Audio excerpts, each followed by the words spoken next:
What you said? I'm sorry.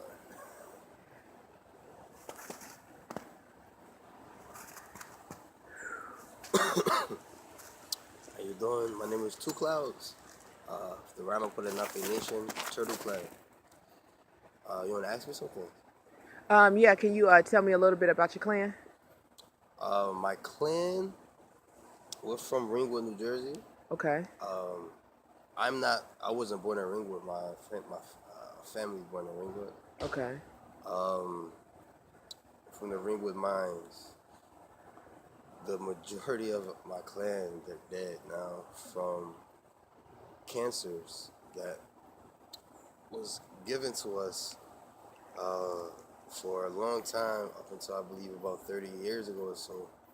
The Ford power plant, Mm. they were dumping paint sludge in our old mine shafts. Wow. So the toxins, they seeped into the ground, Mhm. to the groundwater, and from Mhm. the groundwater into the water supply. So as we continue to farm and eat off of the land and hunt and drink the water, we were eating toxins Wow. and cancers. So kind of like what's going on in Flint and in other places. hmm Wow. So this is an old tactic. Yeah. So actually, there was just a funeral yesterday Oh wow. for someone that died from cancer. Sorry to hear that. Sorry to hear that. So where are we right now? Right now, we're at the Ramapo Sacred Ceremonial Land in Mahwah, New Jersey. Okay. Okay. And what are some of the struggles that you guys are dealing with here? The law enforcement and the town's officials, they've been pressing charges on us for having teepees on Wow. the land that we erected in solidarity with Standing Rock. Okay. But this is you guys' land, right? Yeah, it's deeded to us. It's ours. So you could put whatever structure you like to have. No, because we're not white. Okay, so we forgot to mention that this is smack dab in the middle of what? Oh, a polo club. A polo Surrounded club by mansions. surrounded by mansions. Okay, all right. So then there we go. You guys are Yeah, like an eyesore because this is prime real exactly. estate. And 35 miles away from Manhattan. Oh, well, there you go. There you go. So this land would be valued at how much now, you think? Well, being that there's multi-million dollar houses all around us, literally multi-million dollar houses, I'd have to say at least 10 million bucks. Wow. And this whole property that's ours is 13.9 acres. 13.9. Okay. And this land and right across the water over there, that's an island. That whole Okay. island is ours. Okay. All right. So do you think they're trying to have you guys like abandon the land so then they can start, enacting some laws when it come to that? Oh, of course. Actually, that's one of the, I think you would say, stipulations of us having the land. The land was given back to us Okay. about 25 or so years ago. Okay. Um, and in order for us to keep the land, we have to use it for recreational purposes Okay. and restoration of purposes. Okay. So, in shorter terms, we have to do what we're doing to keep the land. Exactly. And then, but they didn't anticipate for you to do that, Mm-mm. considering because, okay, guys, it's cold out here. So as you can see, the conditions, you really want to go home and be in a warm house, but they really didn't expect for you guys to continue it for as long as you've done. Mm-hmm. Because that's kind of crazy to give you back your land, but under conditions. Wow. Yeah, Wow. it's their Yeah. nature. Yeah, but we didn't get them conditions, other than just respect us when they got here. But And even the conditions we did give them, they alter, and like a huge myth is that my ancestors sold the island of Manhattan for $24.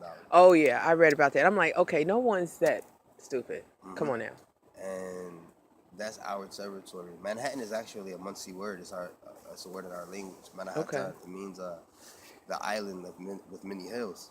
Mm, So we leased it to them mm, for a certain amount of years. If I'm not mistaken, it was 99 years or 150 years.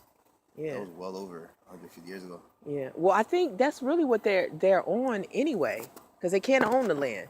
So it's like a rolling 99 years, and with little things that you do, it kind of re-ups Oh, they just the literally contract. just stole it. Yeah.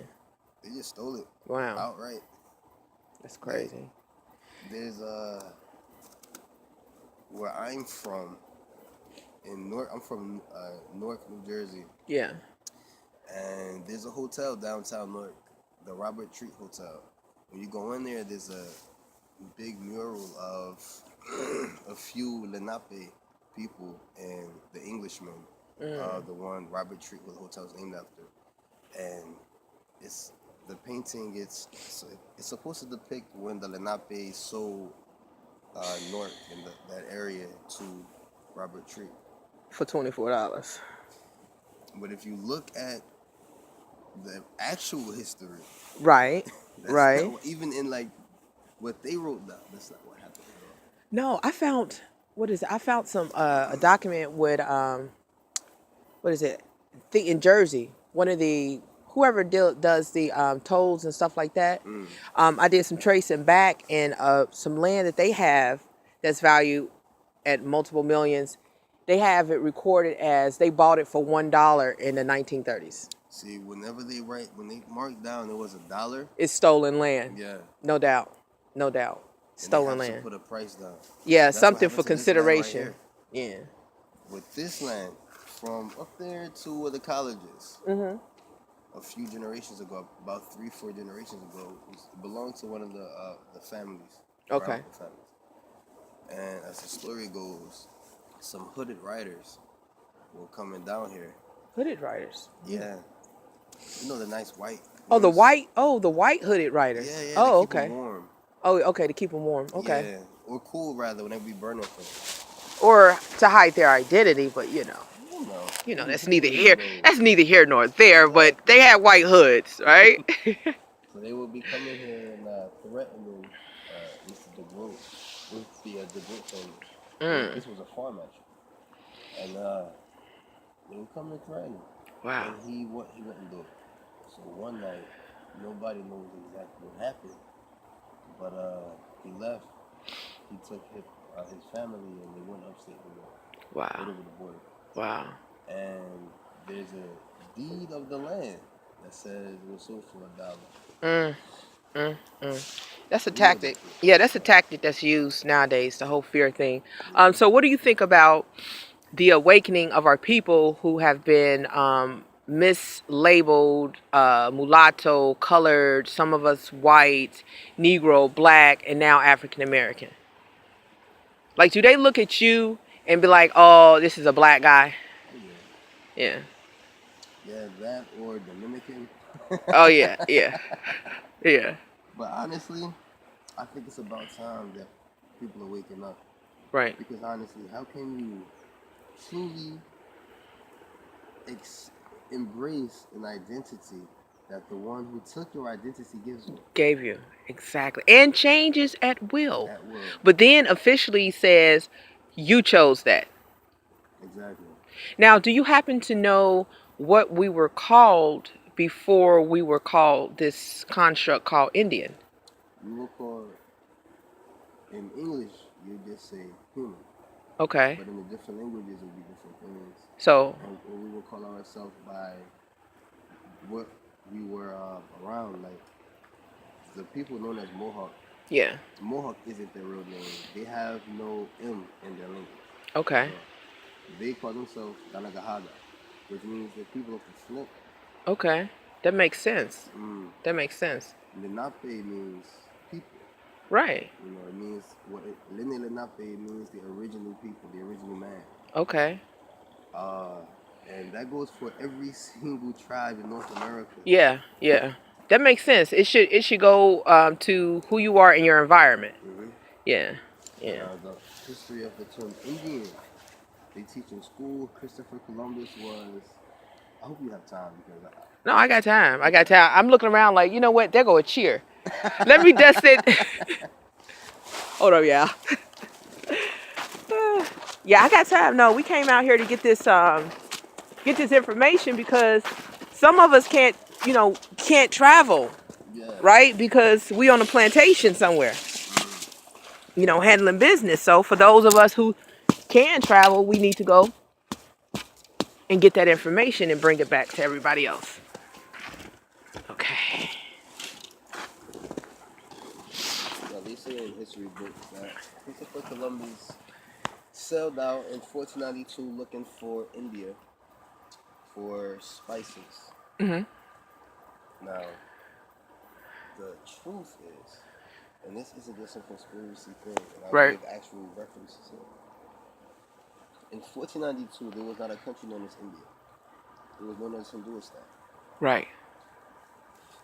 Also, every route, every route was known to get to that piece of land. Mhm. They've been going there for hundreds and hundreds of years, BC. Right. So that right there, that's null and void. Exactly. Okay. Now, in year 711, the Moors went from North Africa. The Imazighin is what they call themselves. Imazahim. Imazighin, yeah, the Berbers. The Berbers. Yeah. Yeah. Because I have Berber ancestry. So do Yeah, I. Egyptian and Libyan. Okay, Because yeah. they came over here. So. I'm sorry.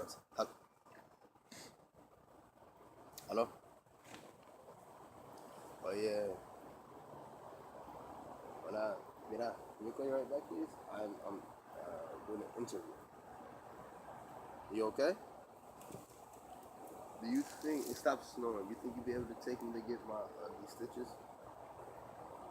Okay. Okay. I'll call you back, okay? Sorry. No, that's fine. Go ahead. So, Tell me that name again. Imazighin. Imazahim. Mm-hmm. Imazahim. Yeah. That sounds better. Berber comes from, well, there's a few different stories about the term Berber, but the most acknowledged is that Berber comes from the Latin word for barbarian. Right. So we would be not Berber, but Imazahim. Imazighin. Imazahim. Okay. Now. And then depending on where you're, like, where my heritage is from is the Western Desert, around the Siwa Oasis. In Yes. Egypt. Yes. The Siwa. Yeah, yeah. Cairo and the Cairo's right on Siwa. the Yeah, other and the side. Siwa, the what they call the Siwan Berber. Mm-hmm. Yeah, that's my ancestry too. Okay, I was there. Well, I was in I haven't Cairo. been there. I haven't been there yet, but that's It was that's beautiful. that's It's nice. gorgeous over there. I know. Where they live, they build their homes inside of these humongous rocks. Yeah. So you probably have some ancestry because I'm also a direct descendant of Akhenaten. So you no doubt have, especially from the Ramses III. yeah, because when they were fighting and stuff, they kind of had to run to the Siwa to hide out and stuff, and then recoup and come back.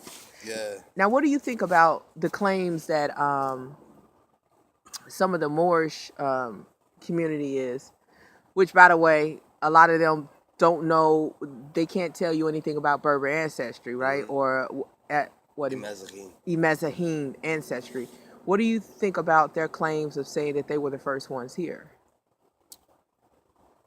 Well, actually, that's what I'm about to get into. Okay, all right, let's get into this. Now, in the year 711, the Imazighin went up into Spain on the behalf of the Muslims, and they took over the whole peninsula, the whole Iberian Peninsula, up Yes. into France, I up got into ancestry Germany, up there too. up into Germany. They went up into Ireland, Britain, Scotland, Yeah. all of that. They don't tell you this though. Right. And Italy and Greece, that was theirs for 200 years. Italy and Greece. The rest of it was for 700 years. Okay. Now, I know you've heard of Mansa Musa. Yeah. Yeah, Yeah. the richest man in written history. Right. He sent voyages to see what was on the other side of the Atlantic Ocean. The what? Atlantic Ocean. Atlantic. Okay. Okay. In the year 9, it was in the early 900s. I believe it was 9/11 actually. There's a map that was drawn by an Arab. It was Arab or Iraqi from Baghdad. But he sailed with the African Muslims, over to see, on their voyage to see what was on Right. the other side. Right. This map shows America from Mexico, Florida, Uh-huh. and everything down. Right. Everything. All of the Caribbean islands. Right. Down to Argentina and also Antarctica. Okay. And this map is from 9/11. Okay. Now, when they came back, they called that the area that they came to, the land of smoke and fog, because it was so foggy. Yeah. They said that the people that they met was so nice and so kind. They came back with jewels and gold, Right. and they started to do a lot of trading with one another.